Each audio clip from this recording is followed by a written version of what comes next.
L'apport de l'entrepreneuriat à l'économie, mesdames et messieurs, on en parle tout à l'heure avec notre invité du jour. Bienvenue à tous dans cette émission. Mais avant de la découvrir, suivons d'abord son portrait et on se retrouve tout juste après.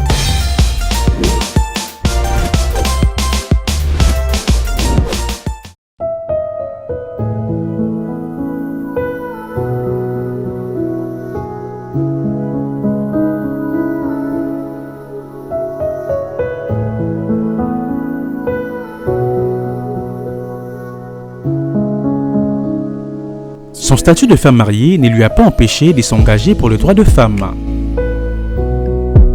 Berthe Mboyi Shastri est née le 3 mars 1994 dans la ville de Lubumbashi, dans la province du Haut-Katanga. Madame Shastri a fait ses études humanitaires au complexe scolaire Mont des Oliviers dans la commune de Bandalungwa. C'est à l'université de Kinshasa qu'elle va faire ses études universitaires en communication des organisations, faculté de lettres et sciences humaines. Berthe Shastri est actuellement directrice générale de BJ Success, une société d'investissement basée sur le service de l'accompagnement du développement et de la promotion des affaires en République démocratique du Congo. Elle est également présidente de Mwasi Foundation, une ASBEL qui s'occupe de l'encadrement de la jeune fille et la réinsertion sociale de filles mères dans la société.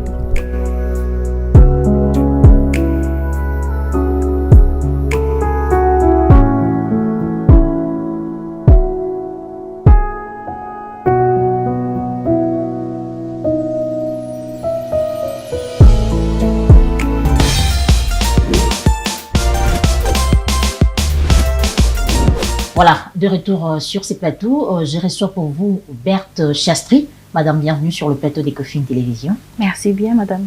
Shastri, ça veut dire quoi? En tout cas, je ne sais pas. Comment ça, vous ne savez pas? C'est le nom conjugal, c'est le nom de mon mari. C'est le nom de votre mari et votre nom, c'est comment? Berthe Mboyi Kelly. Alors, Berthe, Madame Berthe, vous êtes la patronne de l'entreprise BJS Access. BJS Access, c'est plutôt en anglais. Access, c'est en anglais. Exact. Parlez-nous un peu plus largement de cette entreprise. Alors, BJS Access est une société que nous avons décidé de mettre en place, mon équipe et moi. Et c'est beaucoup plus centré sur les services de vente et distribution de produits pour les sociétés. Donc, ça fait combien de temps que l'entreprise existe? Environ 8 mois. 8 mois seulement. Oui. 8 mois. Et quelles sont les actions que vous avez déjà réalisées jusque-là? On ne parlerait pas d'actions, on va plutôt parler de marché. Et, la société collabore avec plusieurs sociétés ici, dont nous avons GG Mart, avec qui nous accompagnons dans la distribution de la marque Pepsi en RDC. Et nous avons aussi ORS, qui est une société internationale qui est centrée sur le produit capillaire des femmes. Et nous sommes plus dans la distribution et la vente directe de produits. Et quelles sont les difficultés que vous rencontrez dans votre société? Bon, tout à l'heure, je parlais de la course au marché, c'est-à-dire quand on se met à enquêter pour attraper le marché. Parce que sans marché, la société n'existe pas. Elle existe quand nous avons de marché.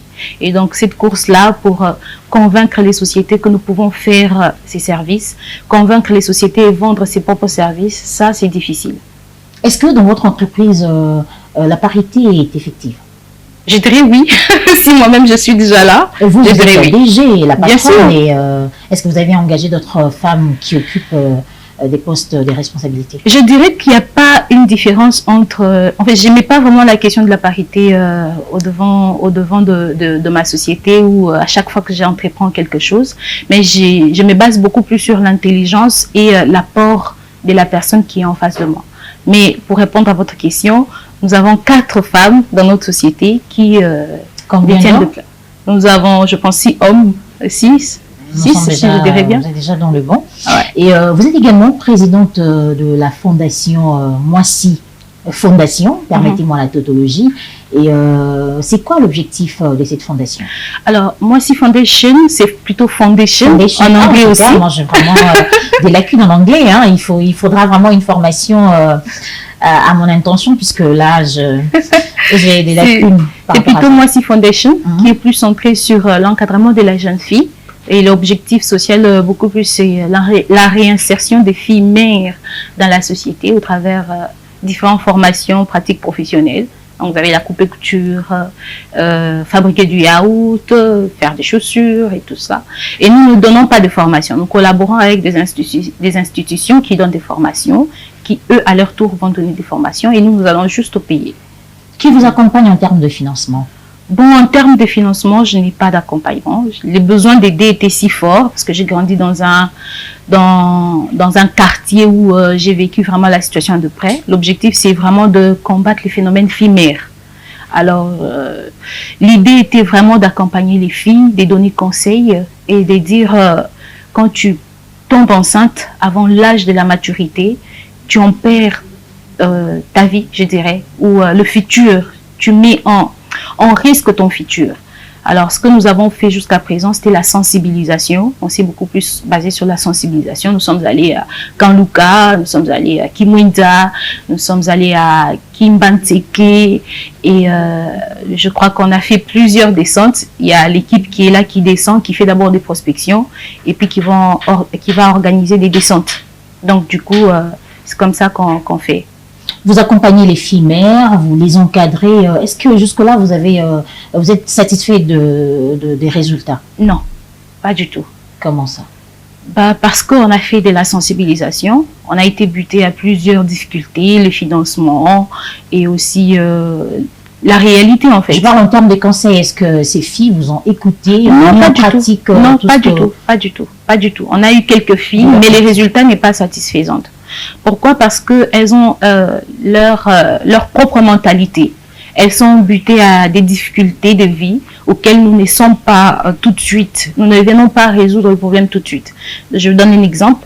Vous rencontrez une fille des Kanluka qui vend par exemple le matembele et qui a des difficultés à vendre son matembele. Et vous venez avec vos conseils, tant qu'elle n'a pas un moyen de vivre, de manger, que vous ne lui apportez pas, elle n'arrête pas ce qu'elle fait. Mais comment changer la donne, justement? Bon, on a commencé avec des sensibilisations. Et ce qu'on fait avec notre stratégie, c'est qu'on amène un peu tout ce qui peut aider en termes de nourriture. Du lait, du riz, des biscuits, des bandes hygiéniques que nous donnons tous les mois. Et aussi du sucre. Nous rassemblons un peu tout ce qui peut être des vivres nécessaires. Et après, nous faisons la distribution. Au même moment où nous faisons la sensibilisation. Tout d'abord, ce n'est pas pour mentir ou c'est pour plus attirer l'attention sur ce que nous disons. Parce que quand vous n'apportez rien, la jeune dame ou la jeune fille en face de vous ne vous accorde pas son attention pour écouter exactement ce que vous avez à dire. Donc, du coup, c'est notre stratégie à nous. Et juste après, nous proposons des formations que nous donnons. Et voilà, et les filles vont s'enregistrer et après, nous allons faire des suivis pour envoyer, déployer des filles dans les différents centres de formation. Vous l'aviez dit tout à l'heure, vous êtes une femme mariée, vous avez des enfants, nous avons suivi aussi votre portrait. Est-ce que votre mari est présent dans tout ce que vous faites en dehors de votre vie de couple? Dans la vie de couple, oui, bien sûr. C'est mon mari. En dehors, je parle des affaires et tout ça. Affaires, oui. En fait, j'ai mes ambitions et j'ai pas beaucoup plus basé mes ambitions en fonction de mon mariage. J'ai beaucoup de choses à réaliser et si je dois tous les baser sur mon mariage ou sur mon mari, bien sûr, ça n'irait pas. Mais oui, pour répondre à votre question, oui, mon mari m'accompagne certainement parce qu'il tient à ce que je puisse au moins réaliser une grande partie de ce que je veux réaliser. Et oui, il est présent. Et ça fait combien de temps que la Fondation Moissy Foundation C'est depuis 2021. 2021, donc ça va faire exactement 5 ans. Pratiquement 5 ans, oui. Est-ce que vous organisez toujours des activités actuellement? Pour l'instant, on a mis en stand-by. Et pourquoi? Pour privilégier un peu les entrées. C'est-à-dire, en tant que personne, j'ai rencontré quelques difficultés liées tout d'abord aux actions menées. Puisqu'on considère ça comme de l'égoïsme quand même, puisque toutes ces filles ont besoin de vous. Ah non, ce n'est pas de l'égoïsme. Seulement, c'est question de chercher plus d'entrées. La fondation demande à ce que l'argent sorte, alors que la société demande à ce que l'argent entre. Alors, pour pouvoir assumer toutes les actions ou tout ce qu'on a prévu de faire dans la fondation, on doit normalement créer une entrée qui va nous permettre de faire vivre la fondation, Dans ces cas où, quand nous n'avons pas de partenaires ou de personnes qui nous accompagnent, nous pouvons quand même compter sur des entrées de la société et tout. Donc voilà un peu la raison derrière même la création de la société. Alors, quand est-ce que vous comptez relancer les activités de la Fondation? Très bientôt, bien sûr. Très bientôt. Très bientôt. D'accord, à présent, nous allons parler de notre thème du jour, l'apport de l'entrepreneuriat à l'économie. C'est quoi votre aperçu sur l'entrepreneuriat au Congo? L'entrepreneuriat au Congo, c'est tout d'abord un sujet qui est encore en train de naître. Je dirais même pas qu'on a... Est-ce que c'est facile de s'élancer dans ce secteur? Non, pas du tout, c'est pas facile. Quels sont les freins liés à... Bon, tout d'abord, c'est lié à la vision, parce que quand on veut être entrepreneur, on doit tout d'abord avoir un produit ou un service à présenter. Ce que beaucoup de gens ignorent. Quand vous rencontrez, oui, je suis entrepreneur, mais présentez-moi ce que vous vendez. Vous avez quoi? Vous avez un produit ou vous avez un service? Ça, c'est vraiment la plus grande difficulté. Alors, quand on a réussi à prendre son produit ou son service, il faudra les vendre. Et ça aussi, c'est une autre difficulté. Alors, quels sont les avantages de l'entrepreneuriat? Les avantages de l'entrepreneuriat, si je peux bien m'expliquer, c'est que on vient tout de suite participer au développement. Okay? On peut dire que dans les années qui suivent, la RDC pourra s'assumer en termes d'industrie, par exemple, parce que vous avez des entrepreneurs qui vous créent des produits. Et ça, c'est quelque chose qu'il faudra accompagner. Donc, on s'attend à ce que dans 10 ans, la RDC soit munie aussi des industries qui fait du piment, de vin, n'importe quoi, de la farine. Vous avez des entrepreneurs qui font vraiment des bons produits, du riz.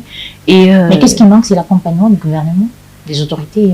Voilà, l'accompagnement, bien sûr, il y a plusieurs difficultés, plusieurs facteurs, bien sûr. Mais cette année ici, il y a beaucoup de changements. Les présidents accompagnent des jeunes entrepreneurs. Il y a plusieurs organisations qu'il a mis en place pour accompagner des entrepreneurs. Bien sûr, moi, je ne peux pas dire que les résultats sont satisfaisants. Est-ce qu'on ne vous a pas encore associé ou comment est-ce que vous avez déjà eu à faire des rencontres avec d'autres entrepreneurs? Oui, bien sûr, on est entrepreneur, on rencontre des entrepreneurs à chaque fois. On ne peut pas évoluer seul. On a besoin de voir tous les autres entrepreneurs évoluer. Mais quand tous les entrepreneurs se plaignent de la même chose, c'est là qu'il y a un problème. On se plaint tous qu'il n'y a pas d'accompagnement, il n'y a pas de financement. Un problème s'est posé. Est-ce que c'est l'État qui ne donne pas des financements ou c'est les entrepreneurs qui ne sont pas au courant de ce que l'État donne? Donc ça, c'est un problème. Qu'est-ce qu'il faudra réajuster justement? Les institutions qui accompagnent les entrepreneurs, si je peux le dire, il faudra qu'ils soient un tout petit peu trop sérieux. Et parce que les résultats, pour moi, c'est toujours pas satisfaisant jusqu'à maintenant. Il faudra dire, on a investi, on finance des projets, mais on se pose la question, qu'est-ce qui a été fait jusqu'à présent? Qui on a financé et il a fait quoi de cet argent? Qu'est-ce qu'il a pu produire? Et aujourd'hui, qu'est-ce qu'on peut dire de ces financements qui a été donné il y a du temps? Donc tout ça, si on n'arrive pas à voir tout ça, pour moi, je dirais que c'est pas satisfaisant. Et comment l'entrepreneuriat peut-il contribuer à l'économie d'un pays? Bon, actuellement, je dirais tout d'abord qu'on est dans un manque à gagner. Si ça doit contribuer, c'est si chaque entrepreneur prenait le temps d'enregistrer sa société ou son affaire et de payer ses taxes et ses impôts. Là, on accompagne. Bien sûr, on est une société légalisée, on a tous les documents du RCCM jusqu'au dernier document, l'INPP, on en a tout ça. Et on fait un effort de payer nos taxes. En tout cas, on n'a pas de problème de ce côté-là. Mais c'est un problème que tous les entrepreneurs créent, puisqu'ils doivent normalement légaliser leurs propres documents. Et s'ils n'arrivent pas à les légaliser, c'est un problème qu'ils créent eux-mêmes. La République démocratique du Congo est l'un des pays les plus riches en ressources naturelles, mais sa population vit dans une misère qui ne dit pas son nom. Est-ce que vous pensez que l'entrepreneuriat, c'est une solution économique pour un pays, pour la RDC particulièrement? Que je vous dise la vérité, je partirai d'un exemple, je peux? Dites-nous la vérité, oui. Je prends l'exemple de l'Inde et de la Chine. Pendant un moment, d'accord? Pendant un moment, ces pays n'ont pensé qu'à eux. C'est-à-dire, ils ont privilégié leur propre production. On est en mesure de produire du riz, de maïs, tout ce qui est basique pour notre alimentation. On est en mesure de le faire. Alors, si l'entrepreneuriat vient normalement ouvrir cette fenêtre-là des productions locales. Ça accompagnerait le développement de notre pays en grand même, en bien même. Donc, c'est la volonté qui manque. La volonté, je dirais la volonté, les questions politiques, il y a plusieurs sujets qui entrent en jeu. Et il faudra définir et résoudre le problème dès le départ. Et grâce à Dieu, nous ne sommes pas en politique. On ne peut pas parler de la tout ça ouvertement. Ne vous intéresse pas, puisqu'on a toujours dit si vous ne vous intéressez pas à la politique va s'intéresser à vous. Bon, ça s'intéresse à nous tant qu'on est citoyen du pays, c'est comme ça. Mais particulièrement, ça ne m'intéresse pas pour faire des affaires et penser tout de suite à se faire de l'argent. C'est vraiment pas moi. Je pense que la politique, c'est le seul métier qui paye mieux au Congo. Au Congo, bien sûr, ça rend pas riche. Je suis pas du même avis. J'ai dit pourquoi? Pourquoi? Parce qu'il y a des hommes riches aujourd'hui dans notre pays qui ont su se faire des affaires et construire des maisons, être millionnaires. Beaucoup plus même, je dirais même les étrangers. Et chez nous, c'est parce qu'on est peut-être distrait à tout le temps aller à ce qui est simple. Comme la politique, c'est simple et qu'on peut gagner beaucoup d'argent. Bon, allons-y. Alors, tout le monde y va. À votre niveau, quelles sont les recommandations que vous pouvez formuler à l'endroit du gouvernement concernant le secteur de l'entrepreneuriat? Wow, il y en a beaucoup. Et généralement, je suis... Nous sommes disponibles pour vous. C'est un espace réservé aux femmes que vous pouvez vous exprimer librement. Bon, pas librement, hein. Mais au moins, je vais mesurer mes mots. Le gouvernement a un grand travail à faire au niveau de l'entrepreneuriat. D'accord? Un énorme travail à faire. On partirait tout d'abord de ces institutions qui sont censées accompagner les entrepreneurs, comme je l'ai dit tout à l'heure, au niveau de financement aussi, à détecter tout d'abord des champions, je dirais, des gens qui ont quelque chose de concret à apporter. Moi, je suis dans l'entrepreneuriat, je rencontre un jeune qui fabrique du vin local. Une telle chose, ça mérite qu'on puisse accompagner, ça mérite qu'on puisse financer et ça mérite que l'État mette ses yeux dedans. Quand je vois une grande dame qui produit son riz et qui présente son riz, ça mérite qu'on puisse accompagner. Alors, ce que moi, je pourrais demander en gros au gouvernement, c'est de beaucoup plus éviter de jeter les yeux aux institutions, mais directement jeter les yeux à ce que les entrepreneurs peuvent apporter et produire. Alors, quelles sont les prochaines actions concernant la fondation on n'a vraiment pas quelque chose de prévu. Actuellement, nous travaillons avec d'autres ONG qui, eux, par la suite, vont organiser. Donc, de suite, il y a Octobre Rose qui arrive. Et donc, on va s'affilier avec d'autres organisations qui vont organiser des activités. Et nous, on va juste accompagner et être là. Et c'est quoi la procédure pour adhérer à votre association? Normalement, il y a dans les statuts et dans les règlements intérieurs, il y a tout d'abord, la participation. Quand vous payez votre 10 000 francs à la fin du mois, vous adhérez tout de suite, on remplit un formulaire, vous avez votre carte. Et vous êtes membre de la fondation pour accompagner. Et à chaque fois, vous recevez des notifications sur les actions futures, les actions que nous avons déjà menées, des photos. Et voilà, comme ça. Alors, c'est quoi un message que vous pouvez lancer à toutes ces femmes-là qui veulent se lancer dans l'entrepreneuriat? Il faudra tout d'abord bien définir sa vision. On a un problème, c'est la vision. On n'arrive pas tout de suite. Vous savez, on est femmes. La société nous appelle, nous dirige vers le mariage. On doit se marier, avoir des enfants, chose qui est normale, primordiale même pour nous. Et après, il y a l'entrepreneuriat qui est à côté, qui demande beaucoup d'efforts, beaucoup de sacrifices. Et n'est pas bien avoir sa vision bien définie, on va être dans les désordres complets. On ne saura pas où mettre, où donner sa tête. Mais quand on a bien défini sa vision, on sait exactement ce qu'il faut faire et ce qu'on a à faire. On a bien planifié les choses pour atteindre sa vision, pour mettre sa vision en place. Il faudra maintenant bien planifier les choses et savoir se départager. Et donc, les difficultés pour les uns, parce que vous êtes femme, vous avez des responsabilités envers votre mari, envers vos enfants, envers votre maison. Et vous en avez aussi envers votre business et surtout avec les personnels que vous allez employer. Et du coup, ça fait un tas de problèmes. Donc, quand les choses ne sont pas bien définies dès le départ, c'est le bazar. Alors, il faudra bien définir les choses avant de se lancer dans l'entrepreneuriat. Merci beaucoup, merci d'être passé. L'émission est terminée. Merci beaucoup. Mesdames et messieurs, voilà, c'est la fin de cette émission. Je rappelle que j'ai reçu pour vous Berthe Chastry, avec elle nous avons parlé de l'apport de l'entrepreneuriat à l'économie. Merci à vous encore une fois d'avoir suivi cette émission. On se retrouve prochainement pour un nouveau numéro et avec une autre invitée.